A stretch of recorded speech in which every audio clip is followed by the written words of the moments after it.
glumă am făcut o poveste, o iubire ca a noastră nu mai este. La început nici tu, nici eu nu ne-am gândit că o să ajungem să fim de nedespărțit. Dintr-o glumă am făcut o poveste, o iubire ca a noastră nu mai este. La început nici tu, nici eu nu ne-am gândit că o să ajungem să fim de nedespărțit. Spune-mi cine te-a trimis, cu ce cheie ai deschis ușa din inima mea, că parcă trăiesc un vis și în inimă te-am închis. Nu mai pleci nici când din ea.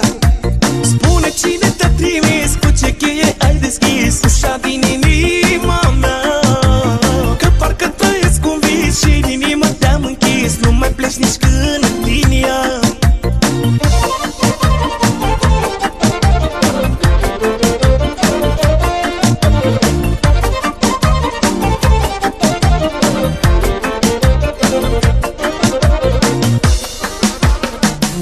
De prima noastră întâlnire, de atunci mi-ai adus în viață fericire. De atunci unul lângă altul am rămas, n-ai putut să mă mai lași, nici să te mai las. Mi-amintesc de prima noastră întâlnire, de atunci mi-ai adus în viață fericire.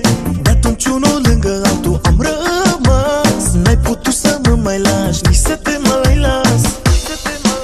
Spune-mi cine te-a trimis, cu ce cheie ai deschis ușa din inima mea, că parcă trăiesc un vis și în inimă te-am închis. Nu mai pleci nici când din ea.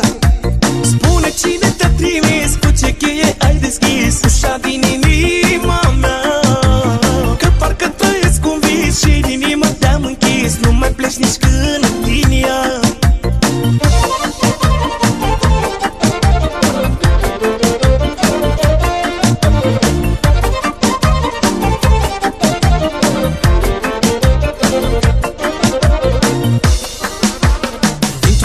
Am făcut o poveste, o iubire ca a noastră nu mai este. La început nici tu, nici eu nu ne-am gândit că o să ajungem să fim de nedespărțit.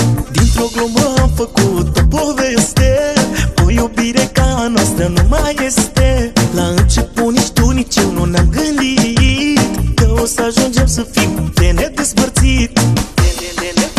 Spune-mi cine te-a trimis, cu ce cheie ai deschis ușa din inima mea, că parcă trăiesc un vis și în inimă te-am închis. Nu mai pleci nici când din ea.